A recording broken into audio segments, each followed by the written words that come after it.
Es fácil ser salvo y difícil estar perdido si se sabe hasta qué punto la buena noticia es buena. Descubierto por Alonso Trevor Jones en la última década del siglo XIX, el camino consagrado a la perfección cristiana quedó enterrado por un derrumbe de la mina abandonada. Tras 40 años de trabajos, el Señor Todopoderoso ha puesto nuestros pies en el camino glorioso y consagrado a la perfección cristiana.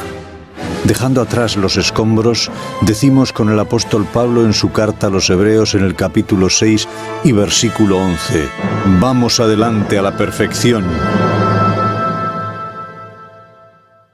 Y yo habitaré entre ellos».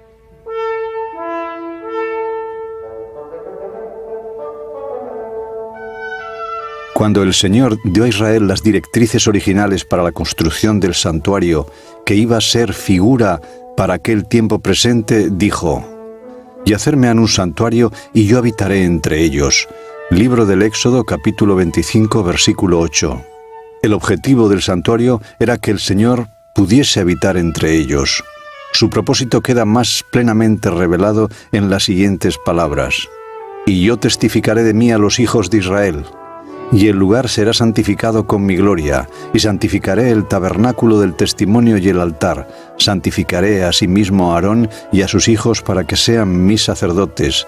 Y habitaré entre los hijos de Israel, y seré su Dios. Y conocerán que yo soy Jehová su Dios, que los saqué de la tierra de Egipto, para habitar en medio de ellos. Yo Jehová su Dios». Libro del Éxodo, capítulo 29 y versículos 43 al 46, y también Libro de Levítico, capítulo 26, versículos 11 y 12. El propósito no era simplemente que pudiera habitar en el sentido de asentar su santuario en medio del campamento de Israel. Esa fue la gran equivocación de Israel en relación con el santuario, de tal forma que perdió casi por completo el verdadero significado del mismo. Cuando el santuario fue erigido y situado en medio del campamento de Israel, muchos de los hijos de Israel pensaron que esto bastaba.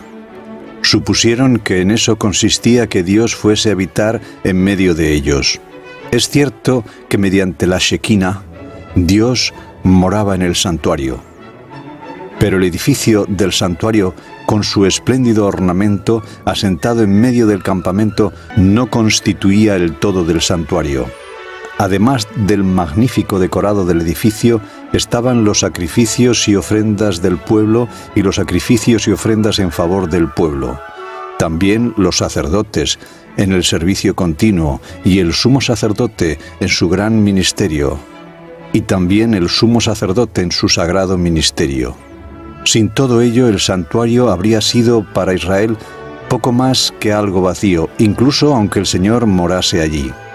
Por tanto, ¿cuál era el significado y propósito de esas cosas? Veamos.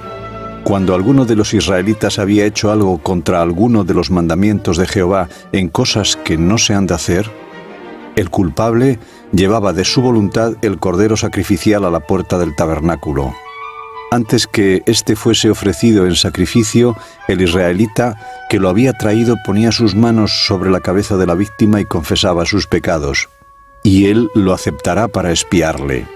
Entonces, el que había traído la víctima y confesado sus pecados, la degollaba.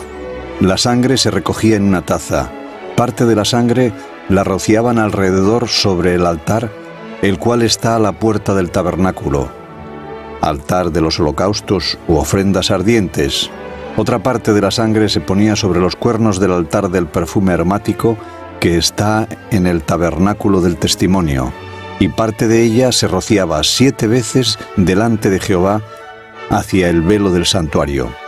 El resto se echaba al pie del altar del holocausto, que está a la puerta del tabernáculo del testimonio. El cordero mismo se quemaba sobre el altar del holocausto.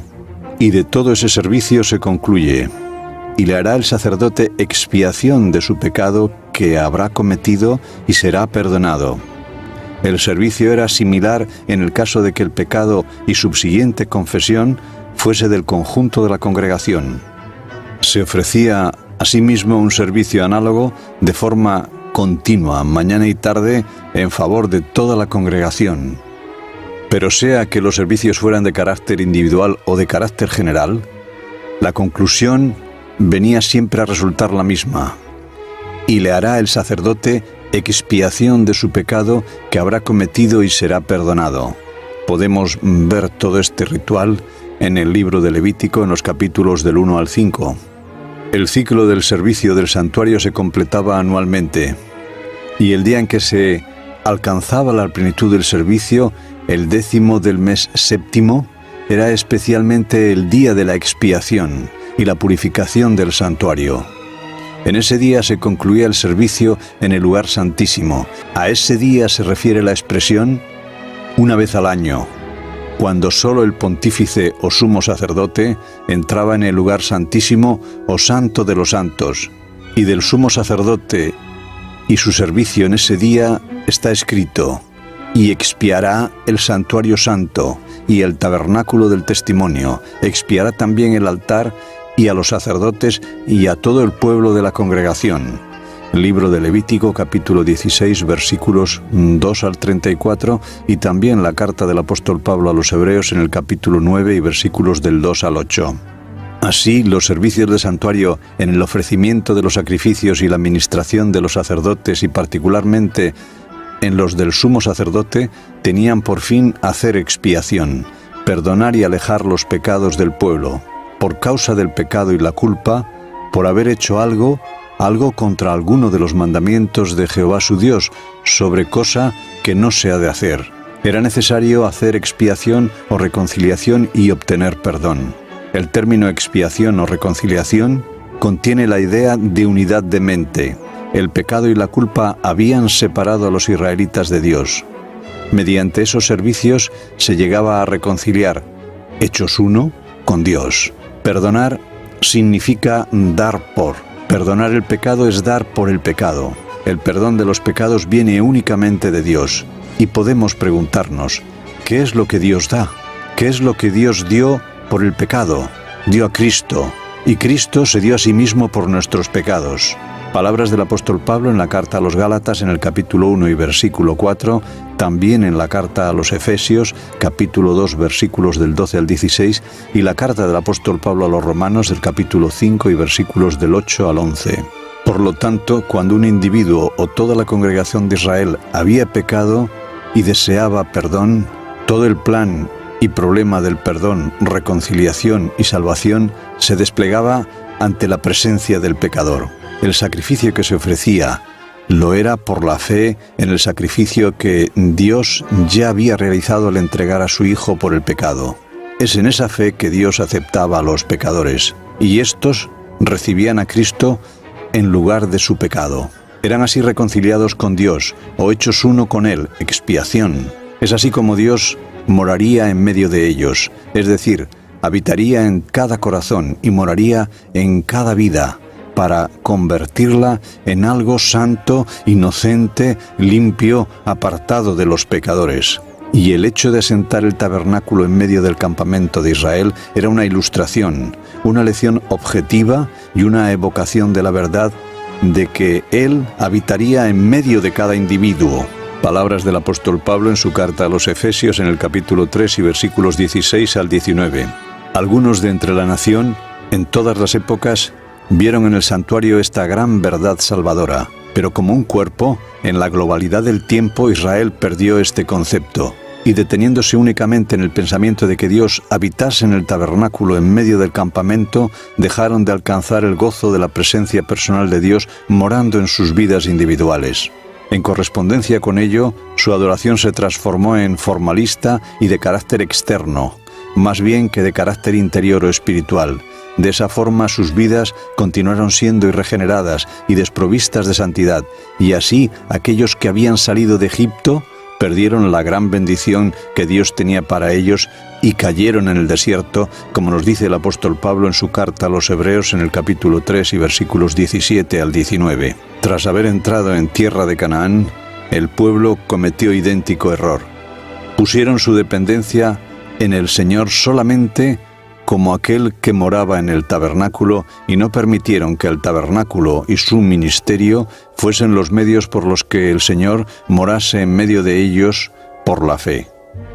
Consecuentemente, sus vidas no hicieron otra cosa que progresar en la maldad, de forma que Dios permitió que el tabernáculo fuese destruido y que los paganos tomaran cautiva el arca de Dios, como leemos en el libro del profeta Jeremías en el capítulo 7 y versículo 12, y también en el primer libro de Samuel en el capítulo 4 y versículos del 10 al 22, a fin de que el pueblo pudiese aprender a ver, encontrar a Dios individualmente. Es así como experimentarían la morada de Dios con ellos, de forma individual. Tras haber faltado en Israel por unos 100 años el tabernáculo y su servicio, David lo restauró y fue ensamblado en el gran templo de Salomón cuando fue edificado. Pero nuevamente se fue perdiendo de vista su verdadero propósito. El formalismo, con la maldad que lo acompañaba, fueron incrementando progresivamente hasta que el Señor se vio compelido a exclamar de Israel: abominé vuestras solemnidades, y no me darán buen olor vuestras asambleas. Y si me ofreciereis holocausto y vuestros presentes, no los recibiré, ni miraré a los pacíficos de vuestros engordados. Quita de mí la multitud de tus cantares, que no escucharé las salmodias de tus instrumentos. Antes, corra el juicio como las aguas, y la justicia como impetuoso arroyo. Libro del profeta Amós, capítulo 5, versículos 21 al 24. También en relación con Judá, fue compelido a un clamor similar que expresa el profeta Isaías de esta manera: príncipes de Sodoma, oíd la palabra de Jehová, escuchad la ley de vuestro Dios, pueblo de Gomorra. ¿Para qué a mí, dice Jehová, la multitud de vuestros sacrificios? Harto estoy de holocaustos de carneros y de sebo de animales gruesos. No quiero sangre de bueyes, ni de ovejas, ni de machos cabríos.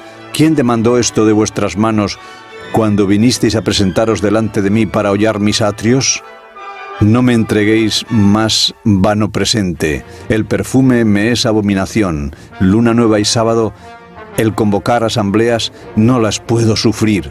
Son iniquidad vuestras solemnidades, vuestras lunas nuevas y vuestras solemnidades tienen aborrecida mi alma. Me son gravosas, cansado estoy de llevarlas. Cuando extendéis vuestras manos, yo esconderé de vosotros mis ojos. Asimismo, cuando multipliquéis la oración, yo no oiré.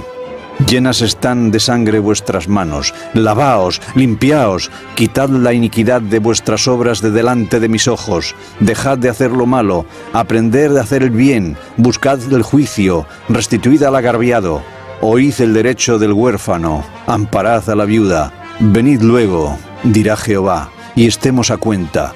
Si vuestros pecados fueren como la grana, como la nieve serán emblanquecidos. Si rojos como el carmesí, vendrán a ser como la blanca lana. Libro del profeta Isaías, capítulo 1, versículos 10 al 18. Sin embargo, no se prestó oído a sus ruegos. Por lo tanto, Israel fue llevado cautivo y la tierra desolada a causa de su maldad. Igual suerte pendía sobre Judá, y ese peligro de Judá surgía del mismo gran tema que el Señor se había esforzado siempre por enseñar a la nación y que aún no habían aprendido. Se habían aferrado al templo y al hecho de que la presencia de Dios habitase en ese templo como el gran fin, en lugar de comprenderlo como el medio para lograr el gran fin, que consistía en que, mediante el templo y su ministerio, al proporcionar perdón y reconciliación, aquel que moraba en el templo viniese a hacer morada en ellos mismos. Así, el Señor clamó una vez más por su pueblo en boca de Jeremías el profeta, a fin de salvarles del error, haciendo posible que viniesen y recibiesen la gran verdad del genuino significado y propósito del templo y su servicio. Y dijo: He aquí vosotros os confiáis en palabras de mentira que no aprovechan, hurtando y matando, adulterando y jurando falso, e inciensando a Baal y andando tras dioses extraños que no conocisteis. Vendréis y os pondréis delante de mí en esta casa sobre la cual es invocado mi nombre, y diréis: ¿librados somos para hacer todas estas abominaciones? ¿Es cueva de ladrones delante de vuestros ojos esta casa sobre la cual es invocado mi nombre? He aquí que yo también veo, dice Jehová. Andad empero ahora a mi lugar que fue en Silo, donde hice que morase mi nombre al principio, y ved lo que hice por la maldad de mi pueblo Israel. Ahora pues, por cuanto habéis vosotros hecho todas estas cosas, dice Jehová, y bien que os hablé madrugando para hablar, no oísteis, y os llamé y no respondisteis. Haré también a esta casa sobre la cual es invocado mi nombre, en la cual vosotros confiáis, y a este lugar que os di a vosotros y a vuestros padres, como hice en Silo. Que os echaré de mi presencia, como eché a vuestros hermanos y a toda la generación de Efraín. Tú pues, no ores por este pueblo, ni levantes por ellos clamor, ni oración, ni me ruegues, porque no te oiré. Oh, si mi cabeza se tornase aguas y mis ojos en fuentes de aguas, para que llore día y noche por los muertos de la hija de mi pueblo. Oh, quien me diese en el desierto un mesón de caminantes, para que dejase mi pueblo y de ellos me apartase. Porque todos ellos son como adúlteros, congregación de prevaricadores, e hicieron que su lengua, como su arco, tirase mentira, y no se fortalecieron por la verdad en la tierra. Porque de mal en mal procedieron y me han desconocido, dice Jehová. Palabras de el profeta Jeremías en su libro en el capítulo 7 y versículos del 8 al 16 y también en el capítulo 9 y versículos del 1 al 3. ¿Cuáles eran específicamente las palabras de mentira en que confiaba el pueblo? Helas aquí. No fiéis en palabras de mentira diciendo: templo de Jehová, templo de Jehová, templo de Jehová es este. Libro del profeta Jeremías, capítulo 7, versículo 4. Es perfectamente manifiesto que el pueblo, si bien entregado a las formas de adoración del servicio del templo, lo vivió meramente como formas, perdiendo completamente el propósito del templo y sus servicios, que no era otro que Dios pudiese reformar y santificar las vidas del pueblo, morando individualmente en ellos. Y habiendo perdido todo esto, la maldad de sus corazones no hizo sino manifestarse cada vez más. Es por eso por lo que todos sus sacrificios, adoración y plegarias vinieron a ser una ruidosa burla, en tanto que sus corazones y vidas nada sabían de conversión y santidad. Por todo ello, palabra de Jehová que fue dada al profeta Jeremías diciendo: ponte a la puerta de la casa de Jehová, y habla allí esta palabra y di: oíd palabra de Jehová todo Judá, los que entráis por estas puertas para adorar a Jehová. Así ha dicho Jehová de los ejércitos, Dios de Israel: mejorad vuestros caminos y vuestras obras, y os haré morar en este lugar. No fiéis en palabras de mentira diciendo: templo de Jehová, templo de Jehová, templo de Jehová es este. Mas si mejorareis cumplidamente vuestros caminos y vuestras obras, si con exactitud hiciereis derecho entre los hombres y su prójimo, ni oprimiereis al peregrino, al huérfano, a la viuda, ni en este lugar derramareis sangre inocente, ni anduviereis en pos de dioses ajenos para hacer mal, os haré morar en este lugar, en la tierra que di a vuestros padres para siempre. Palabras de Jeremías en su libro, en el capítulo 7 y versículos del 1 al 7. En lugar de permitir que se cumpliera en ellos el gran propósito de Dios mediante el templo y sus servicios, lo que hicieron fue pervertir completamente ese propósito. En lugar de permitir que el templo y sus servicios que Dios en su misericordia había establecido entre ellos, les enseñase la forma en que Él mismo habitaría entre ellos, morando en sus corazones y santificando sus vidas, lo que hicieron fue excluir ese verdadero sentido del templo y sus servicios, pervirtiéndolo totalmente al emplearlo como pretexto para sancionar la maldad abyecta y encubrir la más profunda e insondable carencia de santidad. Ante una situación tal, no existía otro remedio que la destrucción. En consecuencia, la ciudad fue sitiada y tomada por los paganos. El templo, la casa de nuestro santuario y de nuestra gloria, fue destruida. Y habiéndose convertido la ciudad y el templo en un montón de ruinas ennegrecidas, el pueblo fue llevado cautivo a Babilonia, donde, en su pesar y sentimiento profundo de inmensa pérdida, buscaron y encontraron y adoraron al Señor de tal forma que significó una reforma en sus vidas, hasta el punto de que si hubiera ocurrido mientras el templo estaba aún en pie, habría permanecido para siempre. Salmo 137, versículos del 1 al 6. Dios sacó de Babilonia a un pueblo humilde y reformado. Su santo templo se reedificó y los servicios fueron restaurados. Nuevamente el pueblo habitó en la ciudad y en su tierra. Pero una vez más se produjo la apostasía. Siguió un curso idéntico hasta que, cuando Jesús, el gran centro del templo y sus servicios, vino a los suyos, continuaba prevaleciendo el mismo viejo estado de cosas, como podemos leer en el libro del Evangelio de Mateo en el capítulo 21 y versículos 12 y 13, y también en el capítulo 23 y versículos 13 al 32. Fueron capaces de asediarle y perseguirle hasta la muerte en lo profundo de su corazón, mientras que externamente eran tan santos que se abstuvieron de traspasar el porche del pretorio de Pilato por no ser contaminados. Evangelio de Juan, capítulo 18, versículo 28. Y el llamado del Señor al pueblo continuaba siendo el mismo que en lo antiguo. Debían encontrar en sus vidas personales el significado del templo y sus servicios y ser salvados así de la maldición que había perseguido a la nación a lo largo de su historia a causa del mismo gran error que ellos estaban repitiendo. Es por eso que Jesús, estando cierto día en el templo, dijo a la multitud que estaba presente: «Destruid este templo y en 3 días lo levantaré». Dijeron los judíos: «¿En 46 años fue este templo edificado y tú en 3 días lo levantarás?».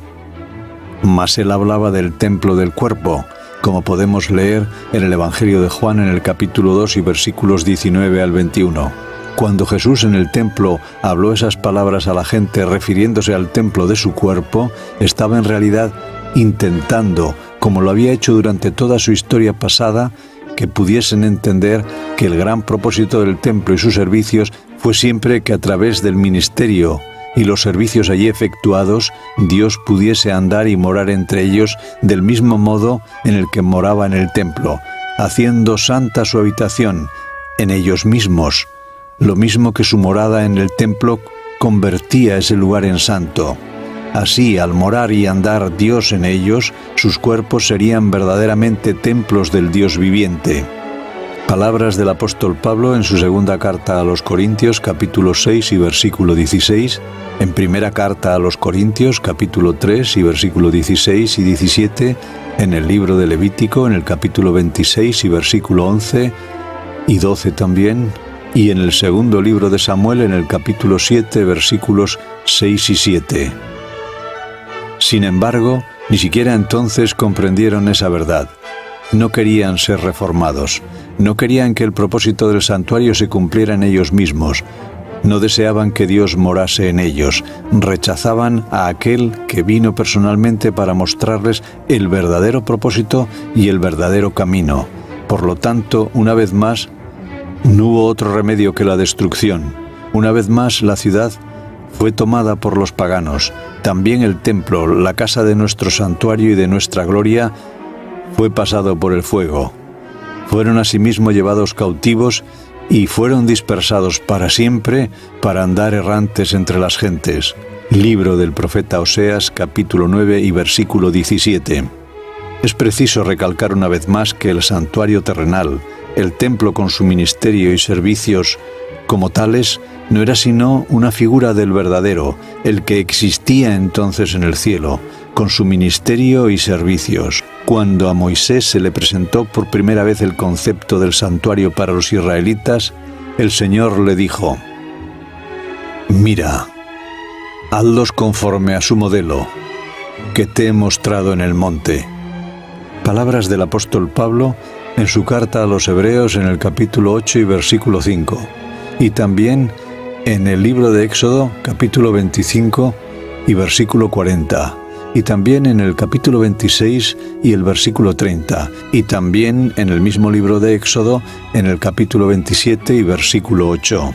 El santuario en la tierra era, pues, una figura del verdadero, en el sentido de ser una representación del mismo. El santuario y los servicios en el terrenal eran figuras del verdadero, en el sentido de ser un modelo. Las figuras de las cosas celestiales, como dice el apóstol Pablo en su carta a los Hebreos, en el capítulo 9 y versículos 23 y 24. El verdadero santuario del que el terrenal era figura, el original del que ese era el modelo, existía entonces. Pero en las tinieblas y confusión de Egipto, Israel había perdido la clara noción de eso, lo mismo que de otras tantas cosas que habían estado tan claras para Abraham, Isaac y Jacob. Y mediante esa lección, Dios les proporcionaría el conocimiento del verdadero santuario. No era por lo tanto una figura en el sentido de ser el anticipo de algo que vendría y que no existía todavía, sino una figura en el sentido de ser una lección objetiva y representación visible de aquello que existía pero que era invisible, a fin de ejercitarlos en una experiencia de fe y verdadera espiritualidad que les capacitase para ver lo invisible. Y por medio de todo ello, Dios les estaba revelando lo mismo que a todo el pueblo para siempre, que es por el sacerdocio, ministerio y servicio de Cristo en el santuario o templo celestial, cómo Él mora entre los hombres. Les estaba revelando que en esa fe de Jesús se ministra a los hombres el perdón de los pecados y la expiación o reconciliación, de forma que Dios habita en ellos y anda en medio de ellos, siendo Él su pueblo y ellos su Dios. Y apartados así de todas las gentes que pueblan la faz de la tierra, separados para Dios como auténticos hijos e hijas, para ser edificados en perfección en el conocimiento de Dios. Libro de Éxodo, capítulo 33, versículo 15 y 16, y segunda carta del apóstol Pablo a los Corintios, capítulo 6, versículos 16 al 18, y también en el capítulo 7 y versículo 1. Así que, hermanos, teniendo libertad para entrar en el lugar santísimo por la sangre de Jesús, por el camino nuevo y vivo que Él nos consagró a través del velo, esto es, por su carne, y teniendo un gran sacerdote sobre la casa de Dios, acerquémonos con corazón sincero, en plena certidumbre de fe, purificados los corazones de mala conciencia y lavados los cuerpos con agua pura. Palabras del apóstol Pablo en su carta a los Hebreos, capítulo 10, versículos 19 al 22.